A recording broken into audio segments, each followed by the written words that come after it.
Почитувани представници на медиумите, следуваат изјавите на Distinguished members of the media, now we'll hear the statements of Prime Minister Kovachevski and the President of the European Commission, Ursula von der Leyen. I invite the Prime Minister. Distinguished President of the European Commission, Ursula von der Leyen, distinguished members of the government, distinguished members from the European Commission, distinguished representatives of the press, distinguished citizens. Today I was honored to host the President of the European Commission, Ursula von der Leyen, and I must say that she's one of the greatest friends of North Macedonia.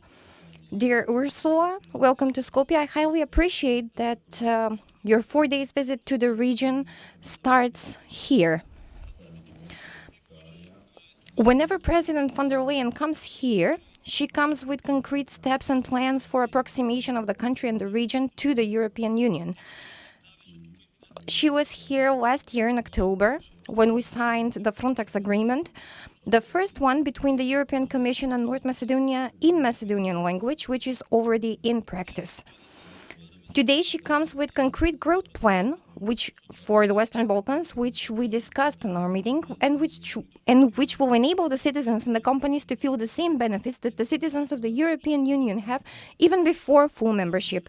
This plan was something that we asked from the European Union, and hence I want to thank the President for her commitment and the commitment of her team who worked on the preparation of this growth plan.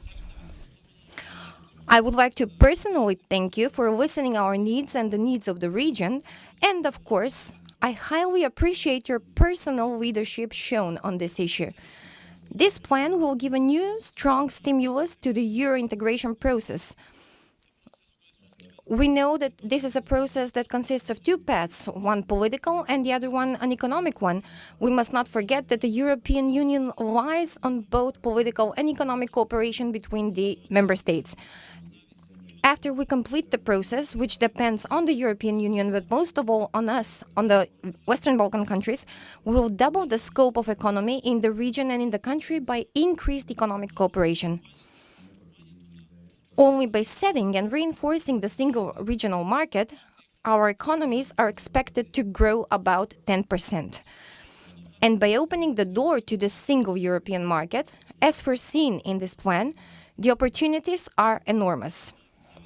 I would like to state a brief part of the benefits. That is, opportunity for opening the market of the European Union for Macedonian products, thus eliminating the barriers, and in the end, our products will become more competitive on the European market. The range of products for duty-free import and export is increasing.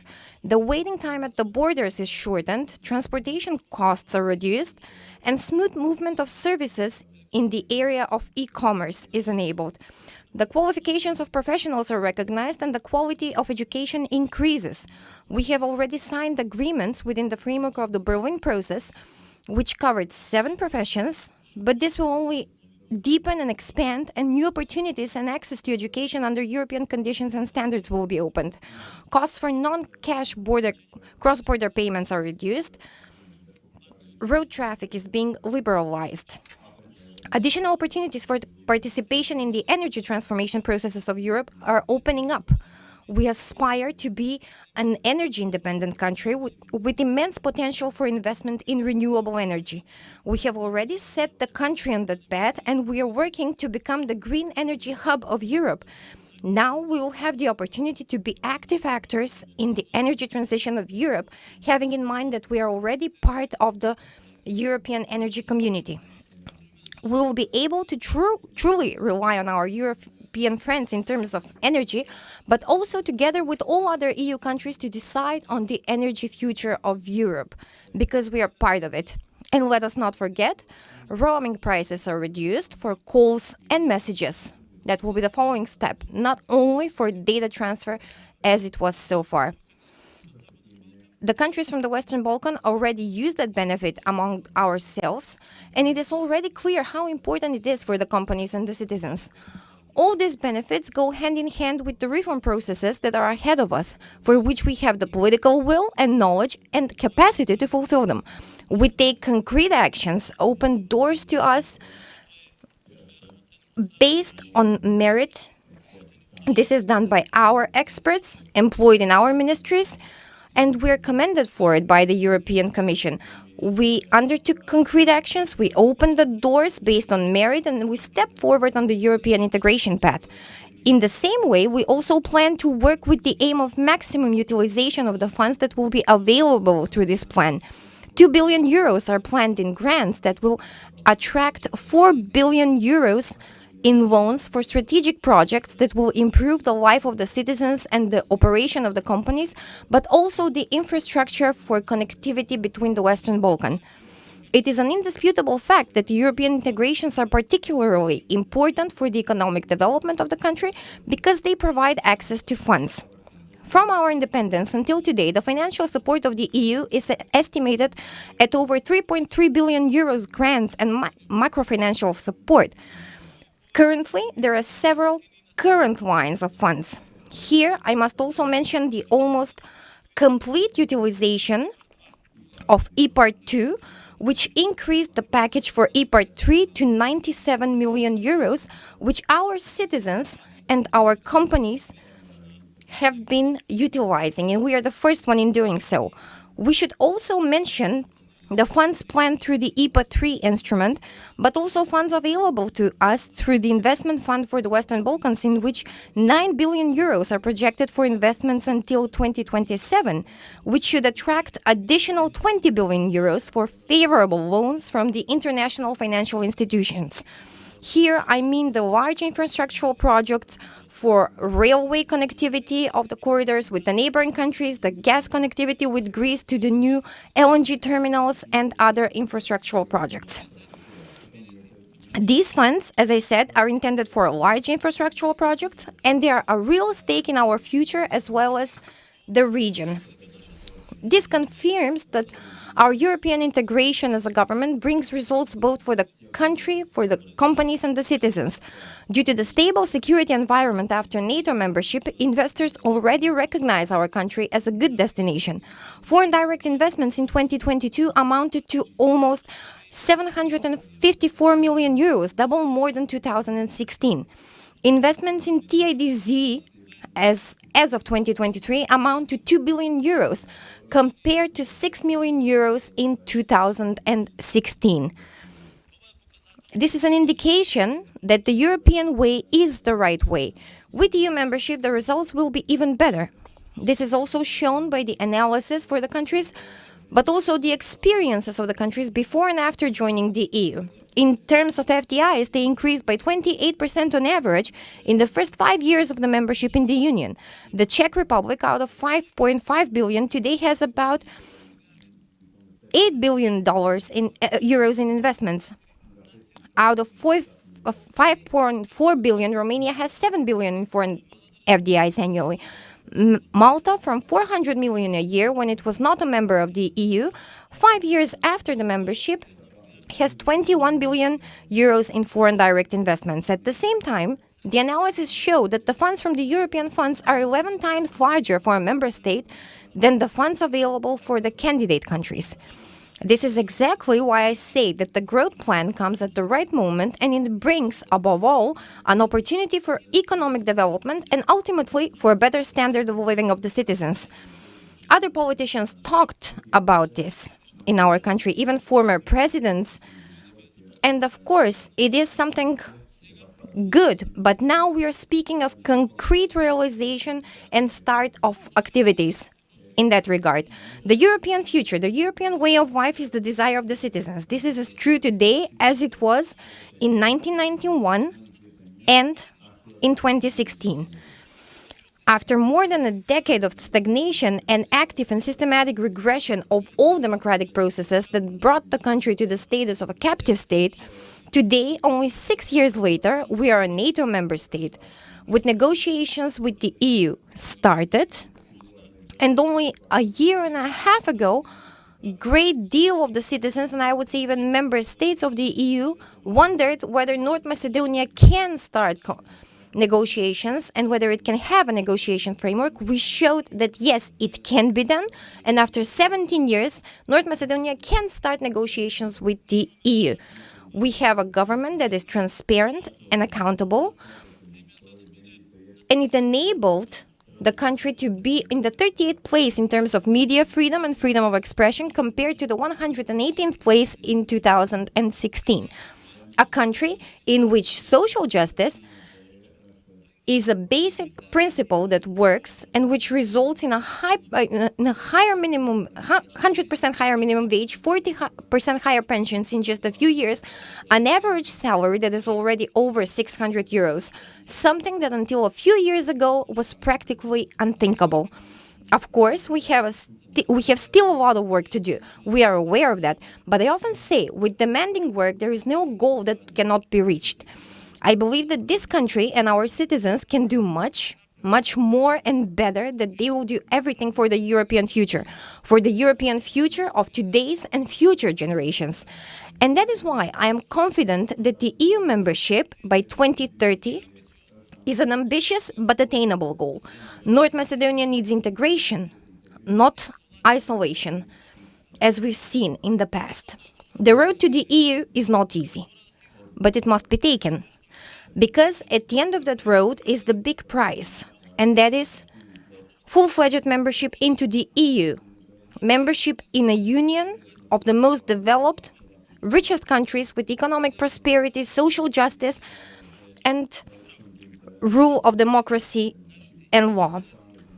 Our citizens, the future generations, will live in the EU, proud to be Macedonians, with their heads held high, with Macedonian language, with Macedonian identity, but what is most important, richer and with better standard than what they have now. Thank you. I would like to thank the President of the European Commission once again. I would like to thank the Euro Ambassador Geer, who is always here to help the countries, who represents the European Union in a dignified way, and to the whole team from the directorates of the European Commission who work daily with our ministries. Thank you. Thank you, Prime Minister. Now I invite the President of the European Commission, von der Leyen, to take the floor. Thank you very much, Prime Minister, dear Dimitar. It's always a pleasure to be here in Skopje and to visit this wonderful country. And I'm here basically today to tell you and the citizens of North Macedonia that you are on a good track to join the European Union. I'm very much looking forward to welcoming you. You, Prime Minister, have described the improvement and the steps forward over the last years. So I must say this is amazing to see the progress that North Macedonia has done and the determination to move forward in the right direction is also impressive. We know that the European Union has also a long history of accession. So it was not always a union of 27, but we had one step after the next of enlargement. And it was always a history of respect for each other and for every nation, and the respect for the diversity we represent. And therefore, one day, I'm absolutely convinced that we will welcome North Macedonia with its unique identity and its own language. Today, we do have already 24 different languages in the European Union, and one day, we will count Macedonian among them. We had very good talks today. Thank you very much, and thank you very much for the members of the government that were also there at these talks. North Macedonia has already come such a long way, and you described it with many impressive figures. So my wish is that you should absolutely keep going. The screening process is indeed progressing smoothly. Thank you very much for the excellent work you've done. The negotiation teams are doing a fantastic job, also to this part of the teams. We aim to open negotiations on the fundamentals cluster still this year. And I know we can do it. I'm aware, of course, of the ongoing work on amending your constitution. The first steps have been taken in your parliament, and that's good news. Now I hope all parties will seize this opportunity to move forward. because there is a true momentum now all over the European Union and those countries who want to join the European Union for the enlargement process. So it's important to seize that moment. I know how these processes can be challenging, of course, and I'm sure you will live up to your reputation as a successful multi-ethnic society. You already embody what is the motto of the European Union. It is united in diversity. And this is actually also why Skopje has been awarded the prestigious title of European Capital of Culture 2028. Congratulations to that. My second message is we need to bring our economies closer. And that's what we have already been doing. If we look back, we have our 30 billion euro investment plan for the Western Balkans. It's delivering fast. For example, with the Oslomei and the Bitola solar power plants, we're investing heavily in renewable energy, and this is good because it gives us energy independence together. And the Bogdanci wind park, sun and wind, very important resources. You have them for renewable energy. Of course, you're right, you mentioned last year we went through a severe energy crisis.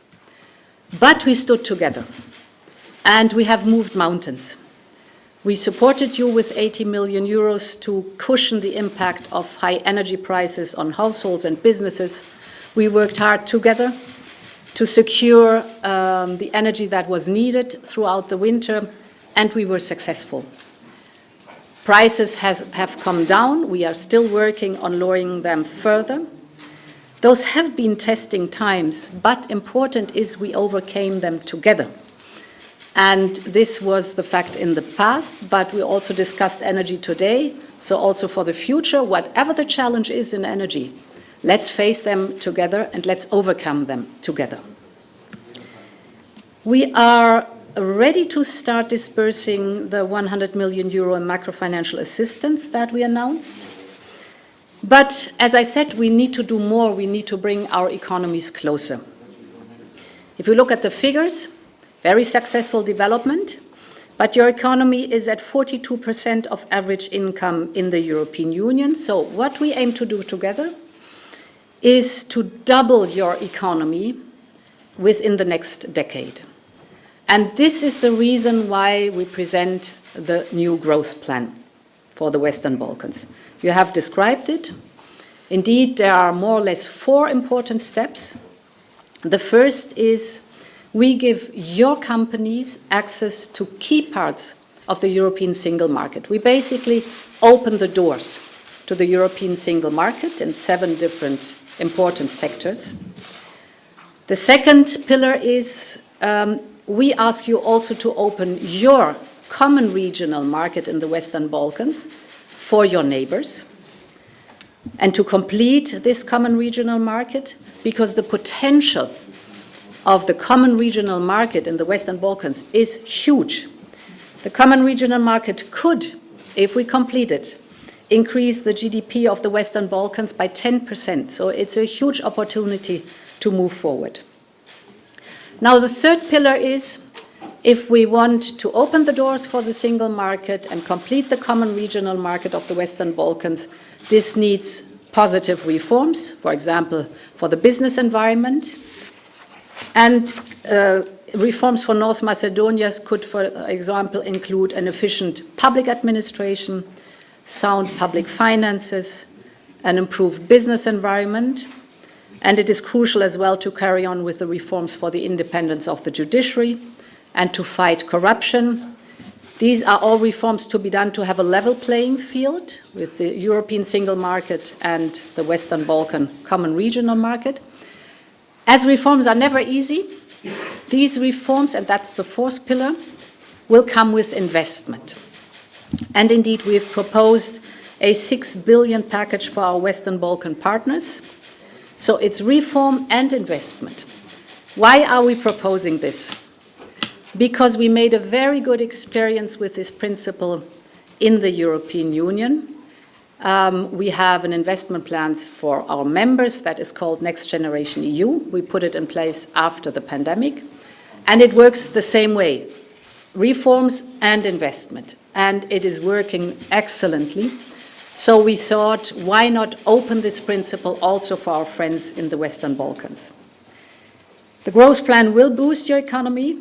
Most importantly, it will create good jobs. And it will support you, of course, in parallel in your path towards the European Union. I believe it is the right offer at the right time. The plan has the potential to double the size of your economy in a decade. That is the goal. And it will play an important role on your path towards the European Union. You have consistently shown an amazing dedication on this path towards the European Union. For example, with your alignment with the EU's response to Russia's brutal war of aggression in Ukraine. I also want to commend you for the great job you're doing as chairman of the OSCE. So you have shown time and again that you are a very reliable partner. And I thank you for that. Thank you very much. Thank you. Now we will hear the questions from the media. Telma TV. Good afternoon. Tamara Grancharovska from Telma TV for Madam von der Leyen. President von der Leyen, does the European Commission already looks at the French-German proposal for reforms of the EU, and whether 2030, since we'll have the European elections, is an attainable goal for such deep reforms of the Union, having in mind that the EU member states cannot harmonize on the way it should be done. Is 2030 attainable goal for the EU as it is for the Western Balkan countries to complete their obligations? Things really changed for the better, because what we see now is a true momentum in the process for enlargement. We want the Western Balkans to join the European Union, and for that you have to get ready and we have to get ready indeed. And it is very good that now concrete discussion have started within the European Union. What do we have to do to be ready? What are the questions that are open? What are the answers that we have to give? This was not the case in the last mandate, for example. So something substantially changed in this mandate. It's getting concrete. And therefore, my plea and encouragement also to move forward in the different countries of the Western Balkans, because this is the window of opportunity that is now open. And again, this process is not rigid. It is merits-based. So nobody has to wait for a certain date. You can be faster. The better the reform process is, the faster there is the possibility for accession. And this is very important. So there is a window of opportunity open. Let's seize together this moment. Now we will continue. Kanal 5. For the Prime Minister Kovachevski, do you expect that Macedonia will meet the informal deadline for constitutional amendments by December? And a comment of the President of the European Commission, what if this does not happen? I've said on several occasions that I'm a person who believes in accomplishing the goals. We have a chance to provide European future for the country by making the necessary decisions in the Assembly.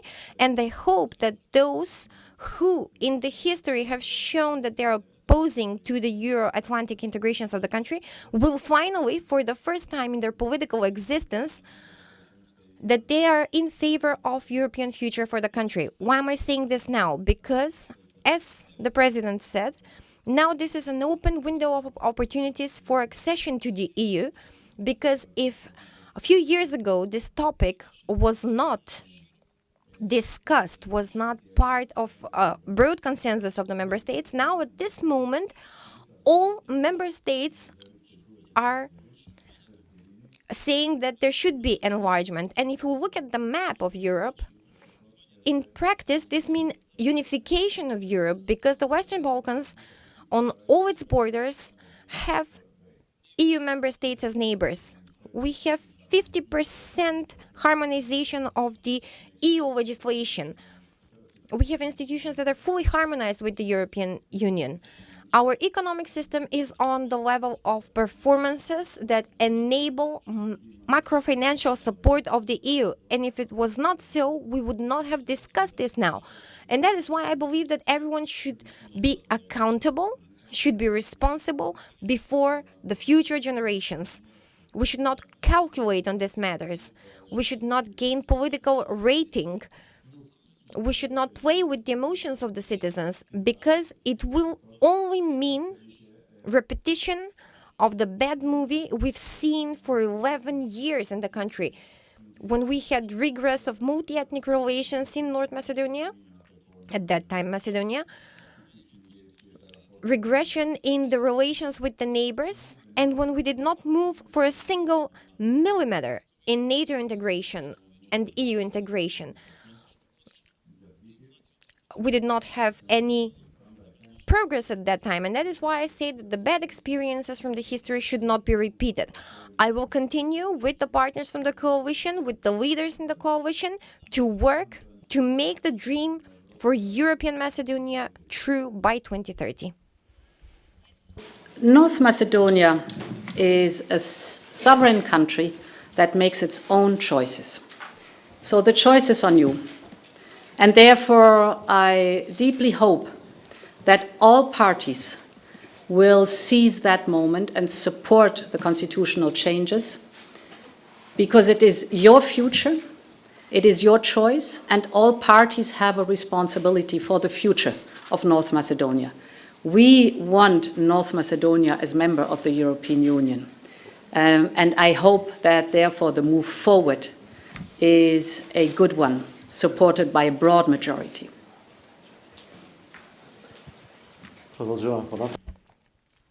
Сител. Good afternoon. Katerina Neshkova, Сител TV. Question for President von der Leyen. You mentioned the constitutional changes on 2 occasions in line of the negotiations, and today you do not have a meeting with the leader of VMRO DPMNE, Mickoski, who is a key player in this process. Why is this so? And additionally, in that regard, he has expectations for your meeting. He said unconditional negotiations from the European Union, taking into consideration that the country and the citizens have been making concessions, serious concessions, in the name of Euro integration and including several constitutional changes.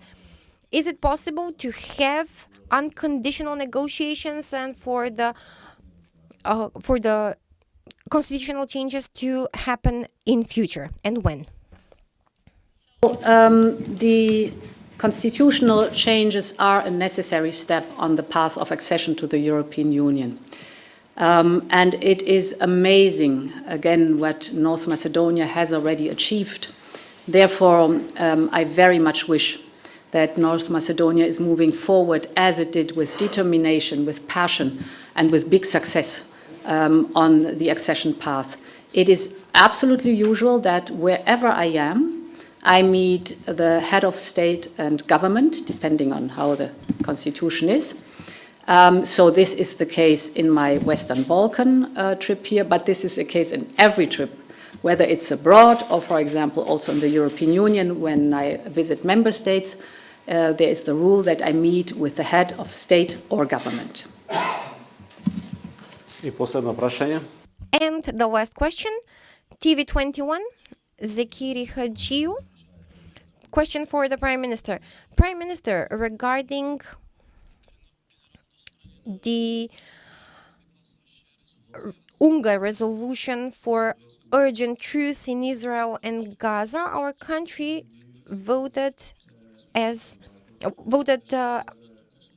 abstained did the Ambassador Kovachevski consult the government? Did he explain your decision? And is the government on that line? Does this mean that North Macedonia does not want to have peaceful life for the civilians in Gaza?